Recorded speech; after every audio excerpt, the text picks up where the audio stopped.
The pragmatic peacemaker, that's the focus of tonight's angle. Now, no one but Donald Trump could have done this. Working around the clock, working the phones, he got all the key players together. It wasn't just the Ukrainian officials, it was everybody. All of them were pointed in the same general direction, toward peace. As I said before, broke the deadlock, basically, with President Putin by starting that dialogue. I think if we play this well, we could end this. The path is open. You opened it last Friday. Now the way is open for complicated negotiations. We are here to work together with you on a just and lasting peace. I'm sure that we'll be able to find a solution, find and get a lasting and just peace. I think that we had very good conversation with President Trump, and we spoke about very sensitive points. The first one is security guarantees, and we are very happy with President that all the leaders are here. What the world saw today is the Trump effect. Zelensky and the Western world gathered for hours in Washington because Donald Trump summoned them not to rally for war, but to huddle for peace. Now, just days after Vladimir Putin traveled to the United States to meet Trump, his first trip in 10 years to the U.S., the president of Ukraine, NATO Secretary General, the German Chancellor, and other European heads of state met to talk about finding a pathway to end this horrid bloodshed. Now, we don't even know how many people, remember, have died in this war in Ukraine, but the number could be as high as 1 million Russians and Ukrainians lost, their lives gone. Surveys are showing that the people want peace. The fight to the finish attitude of Ukrainians has given way to reality. They want this war to end. And American support for the war has been declining, with the majority of Americans now saying it is not our responsibility to help Ukraine defend itself. The war is not going to be ended on the battlefield. It's obvious that Russia will not stop grinding through its troops. And it's equally as obvious that as long as China and India will keep buying Russian oil and their ag, Putin will have the money to feed his war machine. Now, sure, the Trump administration can try to use its leverage to stop these funding streams, but where China is concerned, it's unlikely we're going to be able to do much. They want Russian oil, and they're going to get Russian oil. If Russia could have been isolated and broken economically, it would have already happened.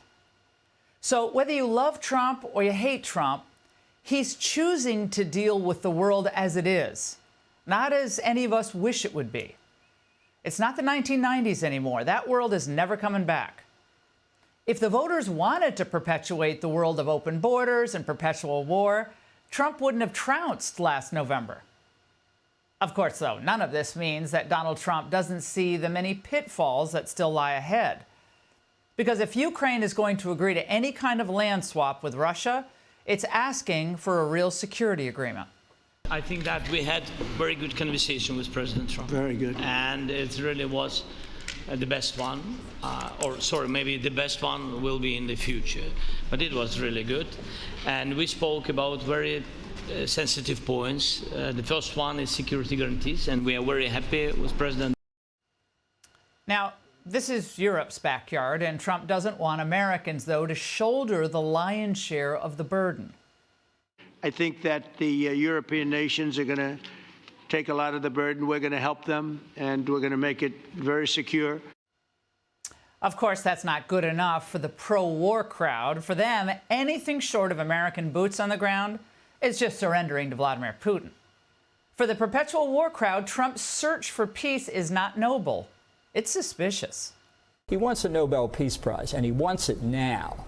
So he's willing to say a lot of things. He didn't really commit to anything. I think what Trump wants is a Nobel Prize, whichever way he can get it, being a mediator, being an advocate, doing whatever, that's what he wants. And, of course, they dusted off their old Russia collusion talking points. I was struck by, obviously, President Putin was not at the table, but President Trump was effectively voting his proxy. He said President Putin wants to find an answer, too. I still don't think we know exactly where President Trump is on this. This is just lazy, lightweight analysis. Now, if they've read any Russian history, and it doesn't sound like they have, they should know that these are proud, patriotic people, and they've weathered enormous hardship over the past century. So gratuitously disrespecting Russia would probably be among the dumbest things Donald Trump could do, or any negotiator should do. Obama didn't disrespect Putin when they met, and we know that George W. got downright cozy with Vladimir Putin. So how is it in America's interest to continue to make Russia a pariah and just drive them into the arms of China? By the way, did anyone notice what just happened in May when President Xi of China visited the Kremlin? Big May Day parade? This is the last development any of us should want to see. And finally, we have to ask this tonight. WWJHD, what would Joe do? Well, as in Biden, of course, he could never have gotten this done. He spent 3 years cheerleading and funding the war with zero attempts at bold diplomacy. Trump said repeatedly, though, today that it is ultimately up to Ukraine and to Russia to strike this deal. But he's also offering a serious framework, something no one else, including Biden, managed to do. We also need to discuss the possible exchanges of territory, taking into consideration the current line of contact. That means the war zone, the war lines that are. And as I said earlier, he worked the phones during this marathon meeting today, calling Putin in the middle of his talks with the Europeans and Zelensky. The man just simply doesn't stop. We'll see. And in a certain period of time, not very far from now, a week or 2 weeks, we're going to know whether or not we're going to solve this, or is this horrible fighting going to continue. We'll do our best to get it ended.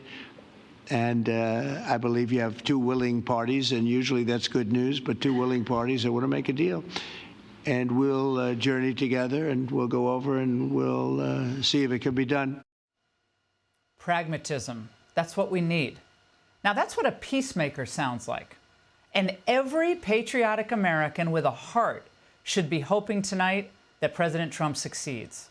And that's the angle. Hey, Sean Hannity here. Hey, click here to subscribe to Fox News YouTube page and catch our hottest interviews and most compelling analysis. You will not get it anywhere else.